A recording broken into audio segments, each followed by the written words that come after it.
Okay, so this is telling me I'm live. So, Peter or Zoltan, would you mind telling me whether you can hear me or not? I just need to also open up YouTube.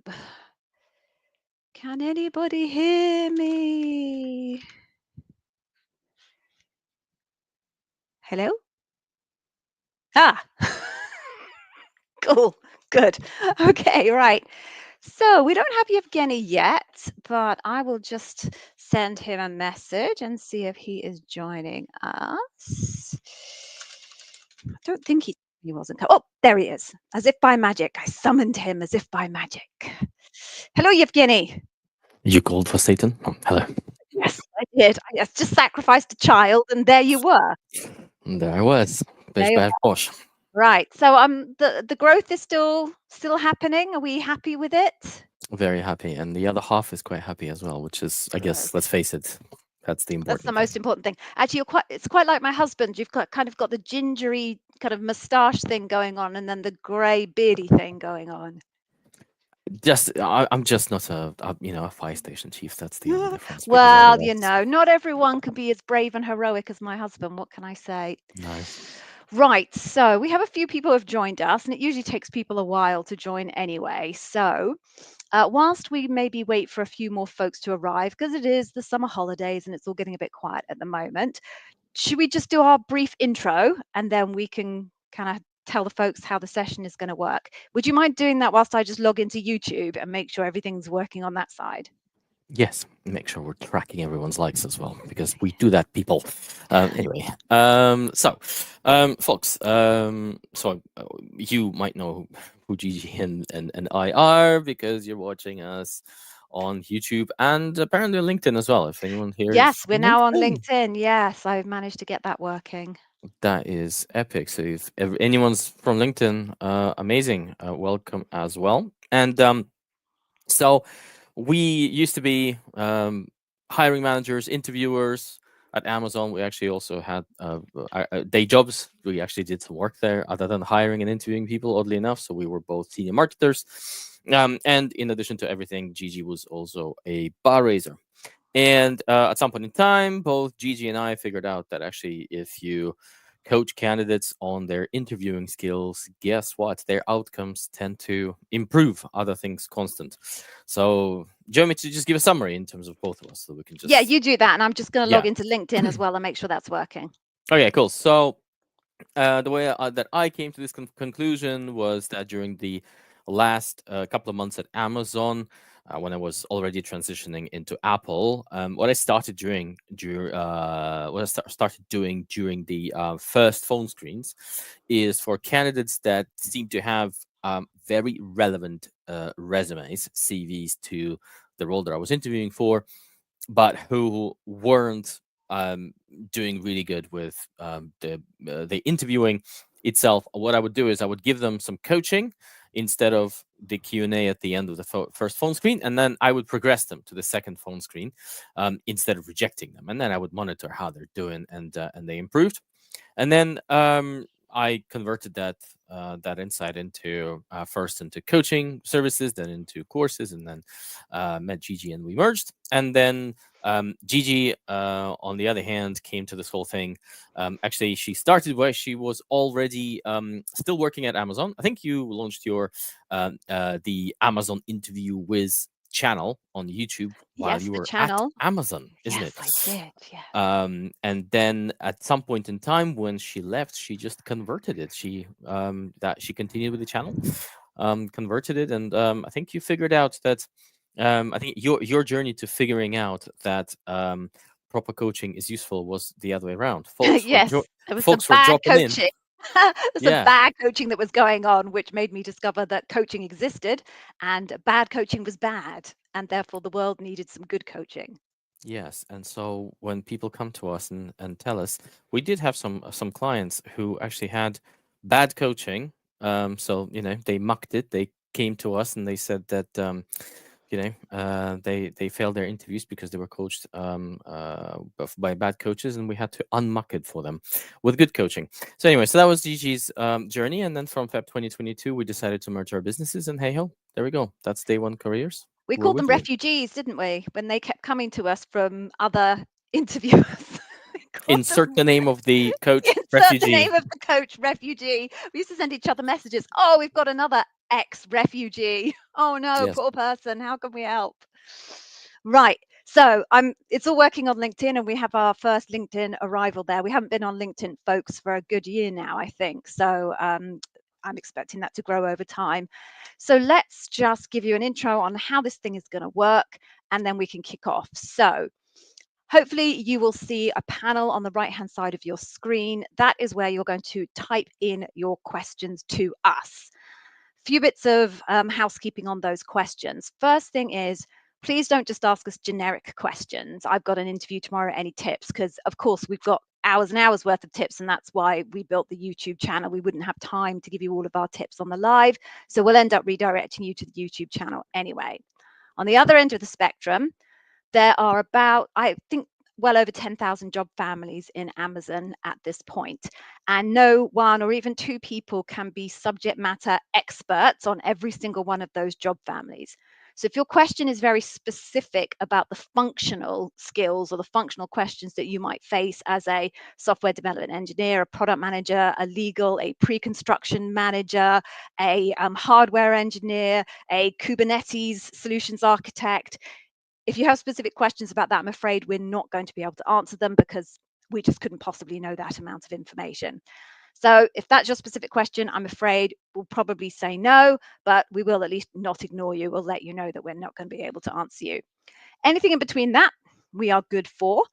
What I will say is there is a character limit in the question box. So if you're typing away your question and you discover you've hit the character limit, don't worry. All you need to do is put a 1 at the end of your first maxed out box and then write in another box. And then if you max out that box, then put a 2 at the end of that box and keep going until you've got to the end of your question. And then we'll know that we need to scroll and look for the next one in the series. I think that's it. We do have some incredible freebies that you really, really need to stay to the end for. You'll be really crazy not to take those. So please do hang on through the whole session. We've got about an hour, but I don't know if we're going to need it all. It is quite quiet at the moment, it being summer holidays, etc. Right, so should we get going? Do you want to pick the first question, Evgeny? Shall we do some shout outs because we got some success stories here Oh before yeah, we we'll have jump into success the stories. Oh, we're question? always happy with success stories. So Zoltan here passed his loop with highlight recommended rating. Got an L6 offer, negotiated the salary and accepted increased total compensation this morning. And he Ah, thanks us for the guidance. You're welcome. And he's just asking for us to make a video about pool pooled wreck. requirements in his. Yeah. Okay. Yeah. So that's duly noted. And Yep. then Noted. another success story. And so there is it Peter or Peta? I don't know how you pronounce this name. Could be just looking at the last name. Could be Could be someone else. anything. Let's be honest. Could be anything, but let's I'm gonna butcher this Peter. So we've got an L5 AWS with total compensation at the top of the allowed range for the position. Thank you very much for Woo! day one. Well done, Yeah, Peter. we're on a roll. Well, you're on a roll, obviously, people, because we didn't do the interviews, but that's really exciting. And I do Congratulations. recognize Peter from our community. So Oh, Peter is one of our students and a successful user of the Amazon Interview Success System. So well done, there's well done. success behind the Amazon interview success system. Exactly, exactly. But here we go. So George. I mean, we've got Jorge here, and Oh, who is Jorge. Jorge. Very I'm good. assuming because it's Ortega. Ortega. Thanks again for you both for helping me survive the loop, but twice full and mini. Oh. I wrapped the mini loop and I was told I really impressed the panel. Wasn't green to hire, but Oh oh, no, there's a I but don't want to. there. I don't want to see it. I'm scared. The role I interviewed for was filled by an internal candidate. Those pesky internal candidates. I mean, who approved? The hiring manager recommended me to a similar position to another team. I have a chat with the new hiring manager tomorrow. I was told it would be an informal interview with no emphasis on LPs. What can I expect from this kind of chat? How might I prepare? I think, Gigi, you know more about these informal chats after candidates have been vetted and re-vetted and re-vetted again. So in theory, it is meant to be literally an informal chat where the hiring manager is going to try and get a sense of, are you a fit for their role? They might go through your resume. They might ask you some projects that you've done. I know the recruiter is saying it's informal, but the reality is it's impossible for it to be properly informal. You can't know if you want someone to work for you by just having a cup of tea with them and talking about the weather, right? It's not possible. So there is going to be some formal questions, either are going to be about your functional skills, or I would also prepare yourself for kind of some leadership principle type questions. So, although I know they've said it informal, I think, Jorge, if we've got this right, you should prepare yourself as if it was a proper other interview. And then if it's anything less than that or anything more informal, then fine, no skin off your nose. But the worst thing to do would be to go in expecting just to have a chat about your favorite soccer team and the weather and discover that actually, no, this person wants to drill into some of your experiences in the past or wants to have some sense of your skills on Dive Deep. That's it. Sound Excellent. reasonable? Sounds very reasonable. And apparently Jorge does go by George. So you were right the first time. Oh, yay. I have such little faith in myself. It's like conversations with my husband. I always assume my husband is right and I'm wrong. I do the same thing with you. You shouldn't. I I shouldn't, just, should I? I just sound confident. Doesn't mean that I know what I'm. That's the skill, is it? We should put that in our course. Forget everything we've told you. All you have to do is just sound like you're confident in your answer and you'll be fine. Exactly. All right. Well, here's a question about bar raisers. So I had the interview with the bar raiser. He asked me questions before I could get to the results section. Then I would ask me for another situation, any feedback. This is where I'm no longer confident, to be honest, because I'm not sure kind of how to add value here, because there are many possible scenarios that actually could have happened. It's possible that the way that the conversation went and the way that you were narrating your story and handling Q&A, that the bar raiser decided not to ask you for the results and decided that they couldn't get anything out of you that was useful anymore. On the other hand, it's possible that the bar raiser got what they wanted out of you, and it was a positive sign. So, quite frankly, it's 50-50. I'm not sure I can add much value here. Gigi, what's your gut feel? You're a bar raiser. What would you say? I mean, it's hard, like you say, it's hard to know without actually being there. If I go through these specific set of experiences chronologically, and I think about if I did these things, why would I be doing these things? And I think that's all I can do is take it exactly as read here. So you're saying he asked you questions before you could get to the results. So in the middle of your narrative, this person is interrupting you. They're either interrupting you because they have deeper questions that they'd like to get a sense of as part of your story, or they're interrupting you because they're trying to get a sense of, is this story going to go where I need it to go? And the fact that you then said before you got to results, they asked you for another situation. If I did these things in this series, by interrupting you before you got to the result and before you got to the result asked you another question, I would be doing that because I had realized that you weren't answering the question that I needed you to answer properly, or I wasn't going to get from you what I wanted to get from you. And I'd have then just scrapped that question and gone on to another question in the hope that I could get the right information out of you. That's puristically looking at the sequence of events exactly as you have described them and why I would go through those sequence of events. Doesn't mean to say that another person, bar raiser or otherwise, would be doing exactly the same thing that I would be doing based on those series of events, but that's the most I can give you. Make Fair enough. sense? Yeah. Given the ambiguity, fair enough. Yeah. I mean, if you've got Okay. any more detail, by all means, drop it in and we'll see if we can read between the lines a bit more. But at this point, that's all I can give you. Cool. Do you want to pick the next one? Um, I don't quite understand this one, Nadal, how to get specific session. So are you asking us how you can get one-to-one coaching with us? If that's your question, then you can just go to the website day1.careers, and along the nav bar at the top, you'll see something called services. If you click on that, there's a drop down, and within that, you'll find Amazon Interview Coaching. Click on that, and then you can read the sales page and then book an appointment with one or the other of us. If that wasn't your question, then please write your question down if I've completely misinterpreted that. Okay, so I'll pick this next one.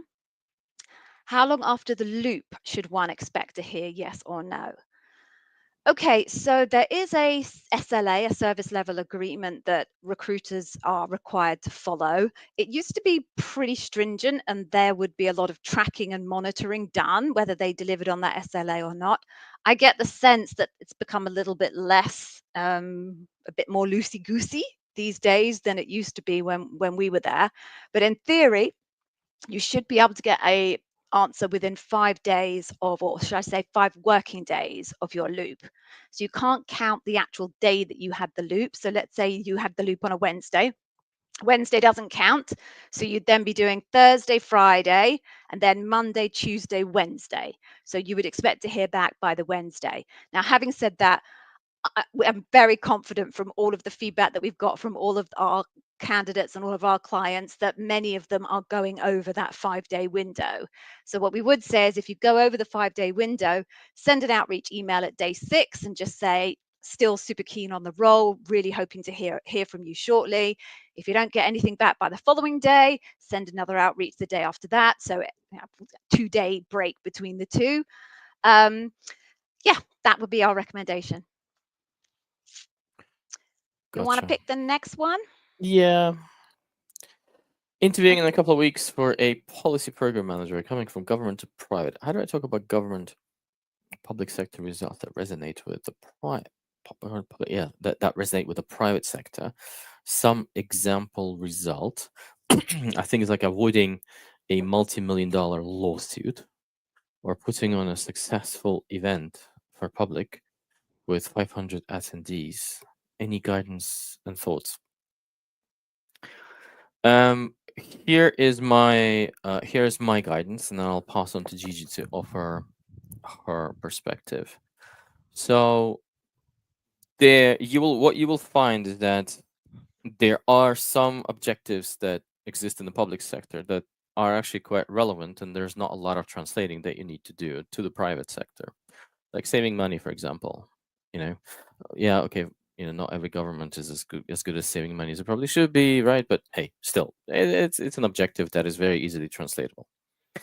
Then anything that has to do with efficiency, right? So that's directly translatable.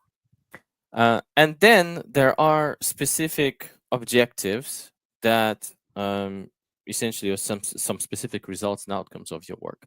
That may be very niche to not just the fact that you were doing a job that's inside a government, but it is just specific to public sector. That's not a problem at all in your interview. What you need to do is, when you're setting up the context for your story, explain why this was a big deal, right? Because otherwise, what's the point? Like your event, for example, 500 attendees. What's the big deal? Like, why was this in place? There's probably some thinking behind it. And then be very smart in expressing your objectives and your results, or using the STAR methodology, your task and your results. Now that again, let's take this prototypical hyperskeleton situation where I needed to successfully run an event with 500 attendees. Set up your objectives. Um, your event has certain KPIs that would be counted as an outcome for you that is positive, right? What are they? You've mentioned 500 attendees. That's great. Is there anything else? Do you need to do this event on a budget? Do you need to do it under budget? Are there some other KPIs that are measurable that are okay, fine, they're niche, they're specific to your job and your predicament, but that's fine, but they're measurable, right? Why is that important? Because if you have, let's say, 2 to 3 of these specific KPIs, then you can talk about them in the results section, and you can link your objectives to your results. So taking the one that you've offered here, which is attendees, let's say for your boss, if you manage to run this event, get 500 attendees to visit, that's success. Okay, great. So that's going to be one of your tasks. You still need to find some, a couple more. I would recommend, but let's say 500. That's your task, and then action, action, action, action. Hopefully, you've demonstrated the right behaviors. You've answered the question that was asked of you, right? And then by the time you went to the result, you said, and as a result of all these actions, I managed to ensure that 535 people attended the event, and then ladder up some other good things, because maybe there are some, you know, maybe it means something. And because there was 500, and because I've managed to overachieve the attendee count, uh, the some big charities saw that this was a popular something. I don't know what I'm talking about, but you see what I mean. Some downstream positive things. So there you go. And it doesn't really matter what your objectives are, because you are not meant to, I guess, to get a job at Amazon. It doesn't mean that you should have had a job like they had at Amazon. Not always. So that's how you translate your objectives to your results. What would be your wisdom, Gigi?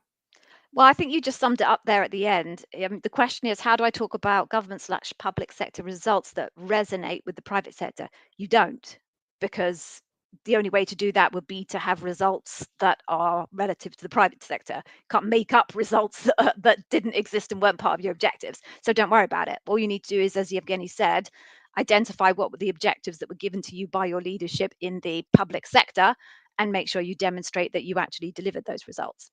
It's no more complicated than that. Okay, I'm going to pick this one. How long should oh, this is Chana. Okay. I'm relatively confident it's Chana because I used to have a Chana working for me in Amazon. But if I've got that wrong, my apologies. Your name pronounced otherwise. Okay, so how long should tell me about yourself? Part B, I go chronologically and give success examples for each role and relate them with principle, and finish with why Amazon and why me feedback. My personal view is I think you're over engineering it. The tell me about yourself is not a, you're not really going to, you don't need to try and use this to do a mini version of answering the leadership principle questions, right? Which is essentially what you've just said to me there. You're doing your success examples and relate it to the principles. Well, that's what you do when you're answering a leadership principle question. Tell me about a time when blah, blah, blah.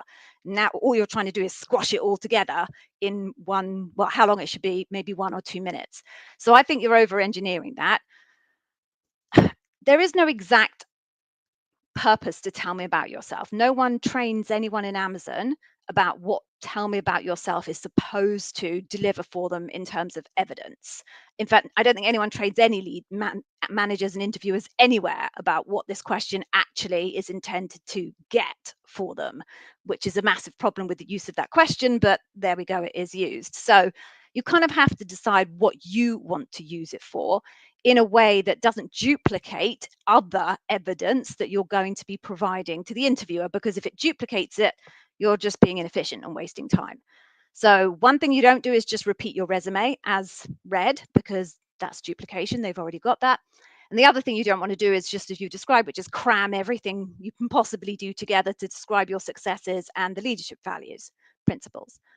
What I would recommend you do is you use tell me about yourself as an opportunity to, funnily enough, tell your interviewer about yourself.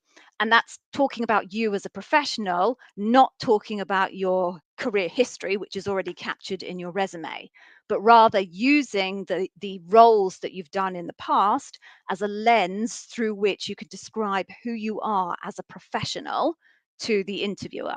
So things like, if you want to start off with your education, you could tell them why you chose that particular course. When you get to the end of that and you want to talk about the first role, you talk to them about why you chose that particular first role. What were you hoping to learn? Why did you want to go into that sector? You can then maybe jump a couple of roles if they're not particularly interesting and focus on your fourth role, let's say. I'm imagining you're as old as I am. And you could talk about maybe something really significant that you learned in that role that has really defined the pathway for your career moving on. You can talk to them about things that you've really enjoyed in particular roles. You can also talk to them about things that you discovered weren't your cup of tea in particular roles. But what you're trying to do is color in who you are yourself for them in such a way that they will not be able to see if they just read your resume by itself. Then you said at the end, you end with why Amazon and why me. I would suggest that you break those two in half, actually. And what you do is you just talk about yourself and where you've come from and all of these things that I've suggested. And then you end it by talking about where you want to go in the future. I wouldn't personally recommend that you specify this role, but rather you articulate a generic role that coincidentally looks quite a lot like this role, but that you are describing where you want to go in your next step and then in the future, because that then tees your interviewer up to asking you, oh, well, in which case, if that's where you think you want to go in the future, why does this particular role appeal to you? And then you can very neatly segue into the why Amazon. That would be my guidance that I give to my candidates anyway. Yevgeny, would you say anything different, anything to build on it? No, no, very extensive. Very extensive. Okay. Oh, that's That Channa again. that's Chandra, yeah, as well. Right, That's a so quick Channa, one. no, not 5 minutes, 1 or 2 at most. Right, That's it. okay. We're out of questions. I don't know We what's are out of happening, people. questions. Well, it's quite quiet in the summer. I think there's lots of vacations going on, etc. So, folks, what I'm going to do, I think we'll hop to the freebies now, and then if anyone's got any questions, it'll just give you a time to have a think about it. But let's just get that banner up, and I can talk to you about what we are going to offer you for free. I will say, with no embarrassment whatsoever, I believe our free stuff, I love the way it's called free stuff, is the best free stuff you're going to get in terms of Amazon interview preparation on the web. We obviously keep quite a close eye on our competitors, although we do not obsess about our competitors. We obsess about our customers, as Amazon's customer obsession leadership principle says.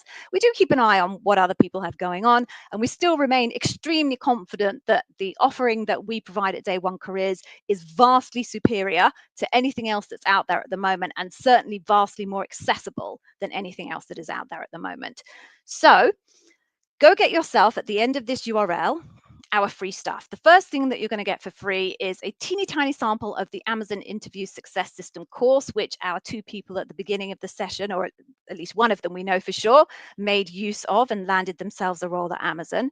The course essentially takes you on a journey from kind of having nothing done whatsoever and nothing started on your Amazon interview preparation, all the way through to having a full suite of comprehensive stories have all been reviewed by someone who knows what they're talking about and being completely ready for your interview. We're not giving you that for free, but we are giving you a little schmidget of that. I don't know if schmidget is a word, but I've just created it. So the little freebie that we're giving you is focused on the customer obsession leadership principle. And what essentially you'll get in that is what we call the facets. There are different ways into the customer obsession leadership principle. In fact, there are different ways into every single leadership principle, and we call them facets. So this little thing that we're giving you takes you through the facets of the customer obsession leadership principle, and that will help you pick the right situations for your stories. Then it will take you through what the interviewer is actually looking for in your answer. So you can literally see what they're looking for and build your story out from your situation so that you are nailing the customer obsession leadership principle and what they're looking for. Second thing that's at the end of that is what we call the Amazon interview preparation tool pack. We really need to come up with something more pithy for that. That's got a few models in it, but the most important thing it has in it is a huge question bank of what we call plausible Amazon interview questions. They're not the actual Amazon interview questions. We couldn't give you those, but based on our extensive knowledge and expertise in this area, we have given you plausible ones. So they are amazing for practice. You can't rely that those will be the exact questions that you're asked, but they're certainly close enough that you'll be very well prepared for the exact questions you get asked at the interview itself. The final thing that you get, if you take out either of those things, is access to our community that we mentioned that Peter was part of. At our community, you can meet up with other people who are interviewing for Amazon and maybe do some interview preparation with them. But the ultimate kind of tool that is in our community that we absolutely love is our custom ChatGPT model called Andy. Andy has been trained on everything in the YouTube channel. So if you have a question and you don't want to spend hours trawling the extensive YouTube channel, you can just go and ask Andy the question, and Andy will tell you the answer if that answer exists on the YouTube channel. Okay, so that's our freebies, and I can't see any more additional questions. No, me So neither. I guess we can wrap it up. There is no chicken for dinner, by the way, tonight, Evgeny. My whole family are away, and I'm on my own. So it's pizza and cider for me Pizza inside. tonight. You know what? It's a classic, isn't it? Pizza and cider. What more can a girl ask for? Pizza and cider and Bridgerton with my dog. And Bridgerton. Okay. Bridgerton. Yes, pizza and cider and Bridgerton. Perhaps it should be tea and cake. I don't know. But so, Yes. folks, if you do come up with any questions that you didn't think of whilst you were here, do not panic. What you can do is go to any of the YouTube videos and drop a little note on the bottom of that to ask me the question. What I will ask you very, very briefly is if you do watch any of our content or indeed watch any of these streams, please do just give it a thumbs up. What the thumbs up does is it tells the algorithm that number one, it's given content to the right type of person, and number two, that person really likes and values that content. That then gives Day One Careers a boost in the algorithm and puts us above some of the, I have to be honest with you, somewhat questionable content that's out there. So you can do us and other candidates a favor by boosting us in the algorithm. So that's it. We're wrapped up. Thank you very much. If you're still kind of interviewing, a couple of you have got interviews in the next few weeks, do come back next week. It is a bit quiet at the moment because of the summer holidays, but by all means, think of questions in advance and then come along and we will aim to answer those questions for you. Excellent. All right. Thanks, folks. Please take care of yourselves. The world gets madder and madder every time. I always say, take care of yourself in this mad world at the end of these sessions. And then the next week, the world just seems to get madder and madder. So I I, don't know if I should just stop saying it. It's just a given. I think it's just the same thing. Take care of yourself. Take care of It's your just family. a given. Stay frosty. Oh, stay frosty. Ciao, everybody. It's lovely to see Ciao. you. Bye Thank you for bye. coming. Bye.